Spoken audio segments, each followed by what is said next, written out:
NATO treaty doesn't mean what you think it means. And what's going on in space is really important for what's going to go on Earth next. I'm Dr. Jill Goldenziel. I'm a national security expert, and I'm going to tell you what's really going on in the Iran war. I'm not running today, even though this is an episode of I Run While I Explain Iran. And I'm at my desk because I wanted to actually read for a change and tell you about what's going on. Some of the details are really important, and I want you to understand them. In law, in particular, words really matter. So let's get down to it. So, first of all, a lot of people are saying that NATO is legally obligated to jump in and assist the US in the Iran war.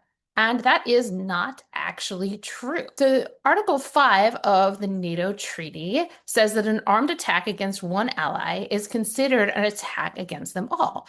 But this does not mean that NATO allies are obligated to jump in and fight anytime one of them gets into a war. What it actually says in the rest of the article is that each of the NATO allies will assist by taking, quote, such action as it deems necessary, which would include the possible use of armed force. So what this means is that Article 5, if Article 5 is invoked, which it has only been invoked on 9/11 to assist the United States, then NATO states are supposed to go back to their own countries, and each individual country, usually with their parliament, depending on how their legal system works, will determine what actions they deem necessary to actually fight. Nothing in the NATO treaty says that if one ally gets involved in a war, then the rest of the allies are obligated to get involved. But there's even more to it than that.